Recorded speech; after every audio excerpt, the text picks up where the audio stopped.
Hey YouTube, this is Southern Purple One. I want to talk about this book. I read a lot of the comments, and a lot of people, I'm not trying to be mean, have no idea what they're talking about. I don't know where they're getting their information from. My credentials, a lot of schools in the military. We have a nuclear power plant not far. As a volunteer fireman, I was trained to take care of that also in case they needed water shuttled or whatever. So I've gotten a lot of training. There's a lot of information that I saw on the comment section that's just incorrect. So I didn't want to go back and correct everyone because I didn't need to. I'll just give some videos, put some videos out. One thing I want to address, when I'm worried about fallout, I'm not worried about blast or overpressure or my house exploding. I'm far enough away. I'm worried about fallout. When that nuclear weapon goes up, it comes down. If it's a ground burst, it's going to create that nice big plume, the nuclear mushroom. What is that material? That's radioactive material that used to be a city. It's pulverized. It's tiny little pieces, it's particles. The heavier particles fall quicker. The lighter ones go with the jet stream. That's what I'm concerned about. I'm not at ground zero. If I was at ground zero, I wouldn't worry about nothing. I'd be dead. I wouldn't even know what would happen. I'm not worrying about building a blast shelter. I'm far enough away from any target not to have a blast shelter. I'm worried about gamma radiation. There's alpha, there's beta, there's gamma. So much to learn. It's called just studying it. If you're not concerned about it, then you don't have to study it. You don't have to watch my videos on this subject. I shared this with you because what I'm doing, I share with you. If I'm concerned about A, B, C, and D, I share A, B, C, and D, what I'm doing, so you can apply it. So really, it's an individual desire of being prepared for what you want to be prepared for. If you're just a natural disaster person, then be prepared just for natural disasters. I take prepping as a hobby of mine.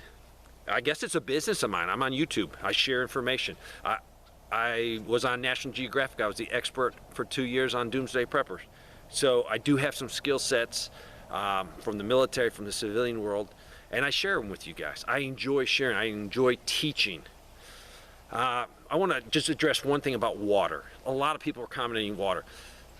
I'm not worried about blast. I'm not at the site where the explosion happened. I'm not worried about, I'm just worried about gamma radiation.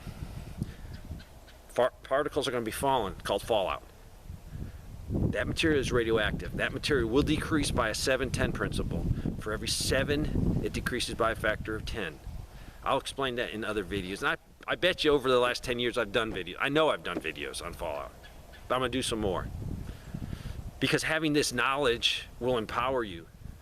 Because if not, you're going to make mistakes, you will die. And it might be a survivable event. It might not be a full-scale nuclear attack.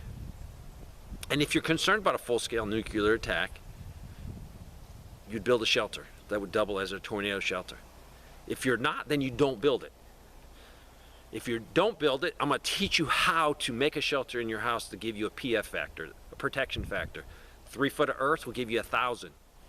24 inches of concrete will give you 1,000. So you divide everything that's outside by 1,000. You also figure in the 7-10 principle. A lot of things you can figure in. Nuclear war is terrible. I'm not going to say it's good. It is survivable. And then you say, Dave, I don't want to survive that. I got grandkids, so I have to survive it. Because if they survive and I die, they're going to die a very bad death. Recommend this book. I'll put a link into it. I've recommended this before. Nuclear War Survival Skills. I give you a link. I think it's 28 bucks. If you're not concerned about nuclear radiation, don't buy it. If you are, think about it. I think they got it on Kindle for like 4 bucks. I'm a paper guy. I like it. Right here, this is my second copy. I have another copy that's just written all over, highlighted, notes. But this is my new copy that I've actually lent out to a few people just to see if they like the book so they can buy it. Then I get it back from them.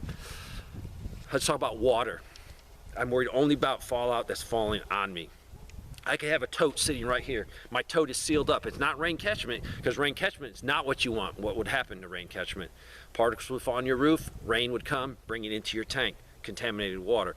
I can show you a way to clean that water up. You can clean it up about 99%. Yes, you're going to have cancer maybe down the road if you do things wrong. You might survive but get a higher rate of cancer. That's true. My goal is to teach you to survive and not get cancer. You might think, Dave, oh, you're painting this too pretty picture. No, it's not a pretty picture. It's an ugly picture. But power is knowledge. Let's get back to the water tote. We got a sealed water tote right here. We have some right there, a ton of them sitting in the tree line. They're totally sealed. They're not part of rain catchment. That water's going to be fine. Radioactive dust is going to fall all around it. Now, is the water good? Yes, the water's good. There's no dust inside it. If I have a can of peaches sitting right here and dust falls on it, is the peaches good? I'm just worried about the dust. I'm not at ground zero. I could clean that off, cut the lid off, or cut the paper off, and guess what? Decontaminate that by simply washing it, blowing it off, and my peaches are good. Common sense would be don't have your cans outside. Correct, have them inside so you don't have to decontaminate everything. Your well, groundwater is going to be contaminated. Dust is going to settle in. The water is going to bring it through into groundwater. Most wells in my area are drilled down to bedrock. They have a plastic PVC case all the way down to bedrock. That water could be 100 feet down, more, less. It depends on your well. Is that water safe? Yes. If you can keep dust from getting into your casing, your water is safe. So much to share with you. Some of you are saying, Dave, I don't care about it. Then don't watch these videos. Some of you told me the ghillie suits are stupid. Why are you doing those? Because I use ghillie suits. I use ghillie ponchos in real life, not just training environments, real life. And they were a benefit to me. So if I'm doing it, I'm going to share with you what I'm doing. And most of what I do is just share what I'm doing, what I believe is going to happen. If you're concerned, get the book. I'm going to be teaching a lot of this book, a lot of the military stuff I've learned. We don't know what's going to happen, but I want you to be the trainer. I'm training the trainers. You're going to go out and help your subdivision if something happens. You're going to be able to tell your people on your street, hey, this is what we got to do. Trying to empower you with information. Facts, facts, facts. Not what you saw in a movie. You might say, Dave, I have no water source except what I store in my house. I'll teach you how to you got a lake nearby, you can get water. Yes, that water is going to be contaminated. What's going to be contaminated? After time, what's going to be? The bottom. The dust particles will settle through. You can use your Berkey and filter that water. You're removing the dust particles that are radioactive. So if you can get those out of your system, and before I did it in my Berkey, I would build a simple earth filter where I'm filtering it through dirt. Dirt works great. It filters that stuff out, and then I would put it in my Berkey just to not contaminate my Berkey. A lot of things I can teach you if you're interested. Get the book if you really want to be educated and know. A lot more comments that I read that I'd like to address, but I'll just teach you.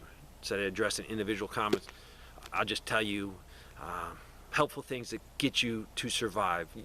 Some of you are saying, Dave, I live in an apartment building. If you live in an apartment building that's not at ground zero, that's multi-levels, get in the center of the building.